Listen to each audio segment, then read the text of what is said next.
Here, amidst the pulse of production activity, some of the world's largest aircraft assemblies are made, and detailed sections are carefully integrated to shape the newest of the wide-body jetliners, the L-1011 TriStar. Courtline, whose brilliant livery marks the TriStar in the foreground, will be the first inclusive tour airline in Europe to introduce air travel aboard this advanced transport. Production and Flight Test Center for Lockheed's TriStar is located in Palmdale, California, some 50 miles north and east of Los Angeles, about 20 minutes by air from Lockheed's headquarters in Burbank. These new facilities, constructed especially to accommodate final assembly and flight testing of the L-1011, comprise 9 buildings and nearly 1,300,000 square feet under roof. They incorporate the most advanced concepts in aircraft production and logistic support.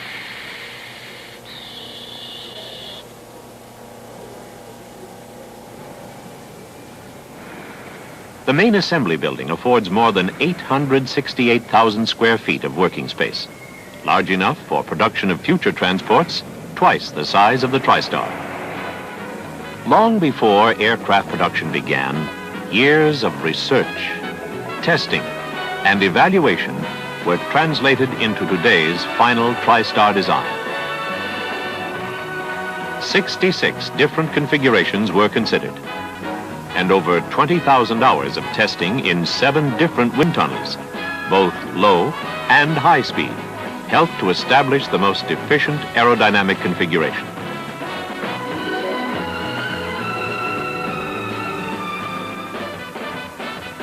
All functional subsystems were proved in this full-scale vehicle system simulator. Flight controls,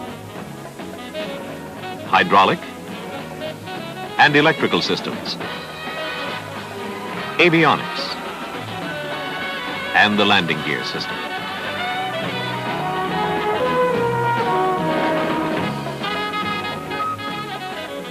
The structural integrity of the landing gear had been tested under simulated landing speeds and aircraft load conditions in excess of FAA requirements. And static testing of 2 complete airframes demonstrated that the L-1011 structure will endure over 20 years of airline operation. More than 50,000 simulated flights will be flown in the fatigue test aircraft alone.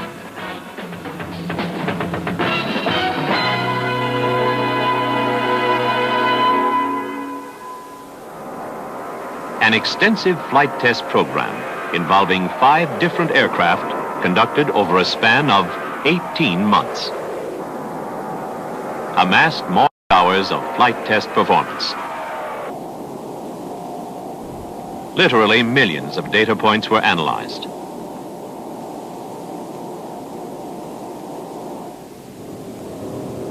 One of the more spectacular tests was the tail dragger test, by which minimum liftoff speed is determined. Flights at varying gross weights and at different flap settings were made to obtain takeoff performance factors and to establish runway length requirements at different weights.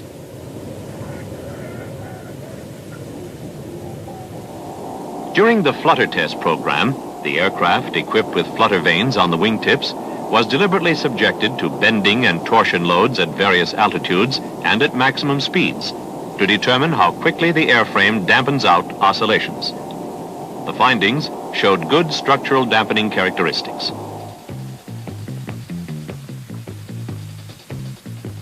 And now let's take a brief look at the manufacturing sequence for the TriStar. Fuselage growth starts with the mid-body segment, built around the wing box and keelson. Forward and aft sections are attached.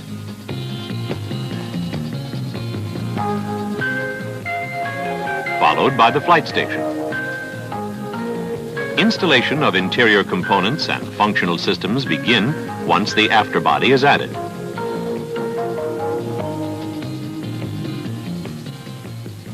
Then the fuselage emerges from the paint shop with its distinctive colors and markings. Halcyon Breeze is the second TriStar ordered by Courtline.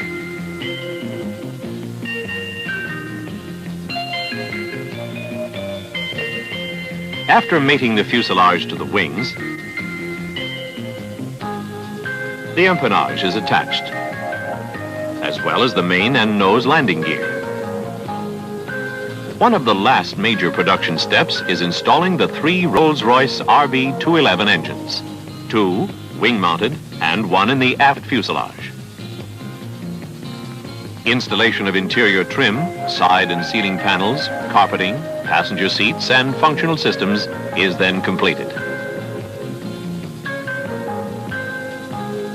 When all systems have been ground tested, preparations get underway for the flight test program.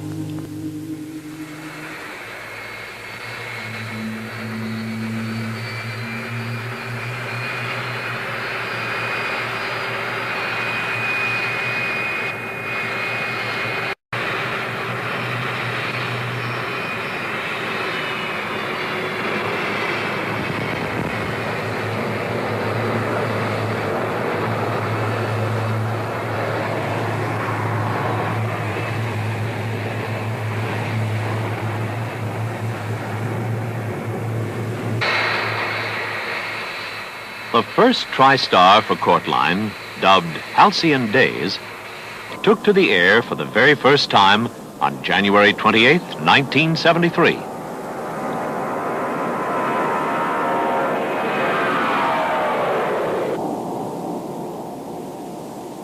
During that first flight and subsequent ones before delivery to Courtline, Lockheed test pilots checked the airworthiness, general handling responses, engine performance,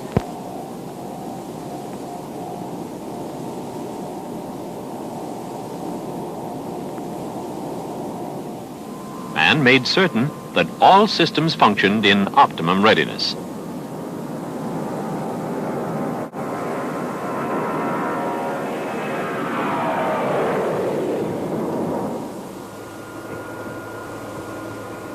Particular attention has been directed to producing a self-sufficient airplane for Courtline, with such special features as 8 wide Type A doors, 4 on each side, making access to the aircraft quick and easy.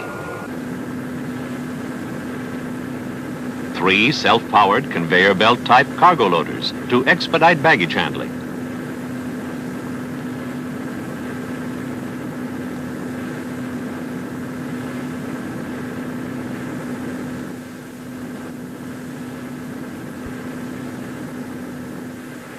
And electrically operated onboard stairs.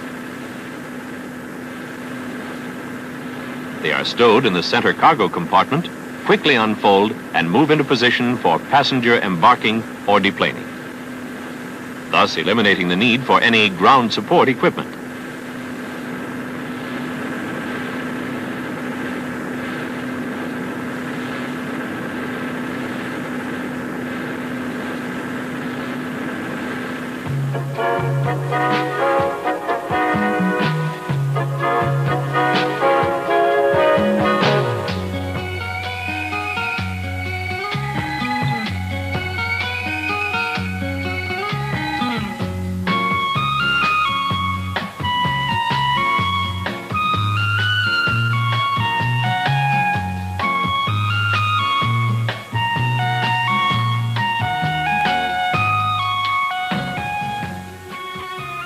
Ten abreast seating gives an economic plus by providing accommodations for 400 passengers.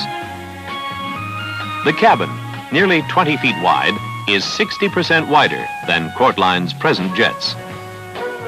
And the cabin height of nearly 8 feet gives an additional feeling of spaciousness.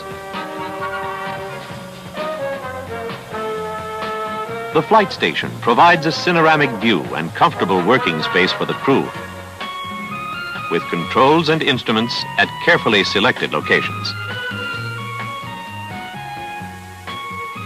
Food service will be prepared in the below-deck galley equipped with modern advanced ovens, freezers, and facilities for 2-meal service.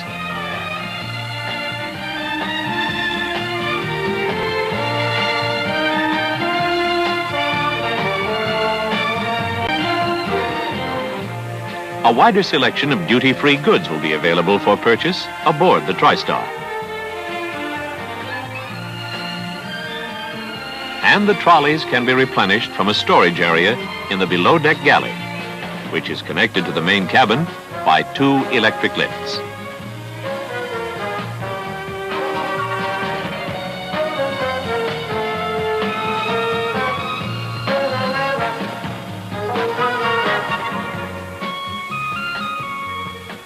In addition to these features, Court Line's TriStar will have a 200-gallon potable water supply, sufficient for a complete round trip as far as 2,000 nautical miles from Luton.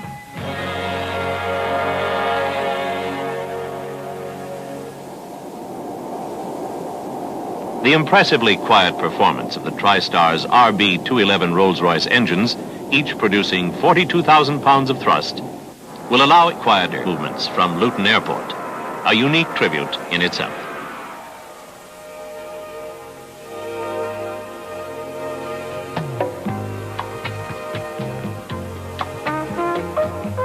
The TriStar's extensive world tour to the UK, Europe, the Middle East, and Asia, totaling 65,000 miles, demonstrated the ease of operation from a variety of airports and under a wide range of conditions.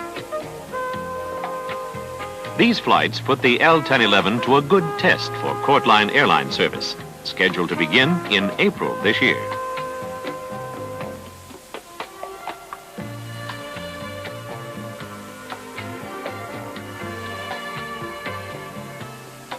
Halcyon holiday travelers cruising aboard the TriStar at 600 miles an hour will be carried to the luring sunspots that dot the Mediterranean. The resort hotels, the beaches, the varied attractions that make these locations a mecca for European travelers. It will be a great summer in '73 when the Lockheed TriStar, with its passenger comfort, quiet performance, self-sufficient features, and operating economics, makes its debut in Europe. Court Line will again prove itself a leader as an inclusive tour carrier.